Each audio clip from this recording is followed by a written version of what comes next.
Shalom, renungan hari ini terambil di dalam 1 Korintus 6 ayat 9-10. Begini firman Tuhan. Atau tidak tahukah kamu bahwa orang-orang yang tidak adil tidak akan mendapat bagian dalam kerajaan Allah? Jangan sesat, orang cabul, penyembahan berhala, orang berzina, banci, orang pemburit, pencuri, orang kikir, pemabuk, pemfitnah, dan penipu tidak akan mendapat bagian dalam kerajaan Allah. Tema renungan kita hari ini, hidup yang dikuduskan oleh kasih karunia Allah. Bapak, Ibu, dan Saudara, ada seorang pria muda yang hidup dalam lingkungan yang penuh godaan dan godaan yang mengarahkan dia pada gaya hidup yang tidak menyenangkan bagi Allah. Dia tergoda untuk terlibat dalam kegiatan yang tidak bermoral, termasuk kecanduan, kebohongan, dan kekerasan. Namun, melalui kasih karunia Allah, dia mengalami pertobatan yang mendalam.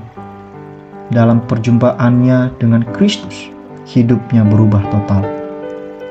Dia meninggalkan gaya hidup yang tidak menyenangkan bagi Allah dan hidup dalam kekudusan dan integritas. Bapak, Ibu, dan Saudara, ayat yang tadi kita baca, di sini Paulus mengingatkan jemaat Korintus tentang hidup yang dikuduskan oleh kasih karunia Allah. Dia menyebutkan berbagai perilaku dosa seperti perzinahan, pencurian, dan lain sebagainya yang tidak akan mewarisi kerajaan Allah. Namun, dalam ayat selanjutnya, Paulus menyatakan bahwa mereka telah dicuci, dikuduskan, dan dibenarkan oleh nama Tuhan Yesus Kristus.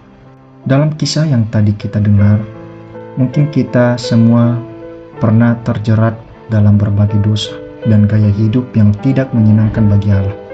Namun melalui pertobatan dan iman kepada Kristus, kita diberikan kesempatan untuk hidup yang baru. Artinya bahwa kehidupan yang dikuduskan bukan hasil dari usaha atau kebaikan kita sendiri, tetapi semata-mata karena kasih karunia Allah.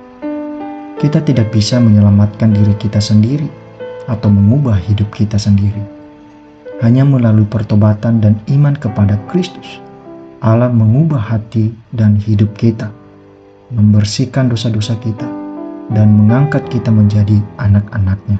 Bapak, Ibu, dan Saudara, renungan ini mengajak kita untuk merenungkan bagaimana kita merespon kasih karunia Allah dalam hidup kita. Kita juga harus perlu mengakui dosa-dosa kita dan berbalik dari gaya hidup yang tidak menyenangkan bagi Allah. Pertobatan dan iman kepada Kristus adalah langkah awal dalam mengalami hidup yang dikuduskan oleh kasih karunia Allah. Oleh sebab itu, marilah kita hidup dalam pengenalan akan kasih karunia Allah yang mengubah hidup kita. Marilah kita hidup dalam kekudusan dan integritas, menjauhi dosa, dan hidup sebagai saksi-saksi Kristus di dunia ini. Dalam hidup yang dikuduskan oleh kasih karunia Allah, kita akan menemukan sukacita dan penggenapan yang tak tergantikan di dalam Yesus Kristus. Tuhan memberkati.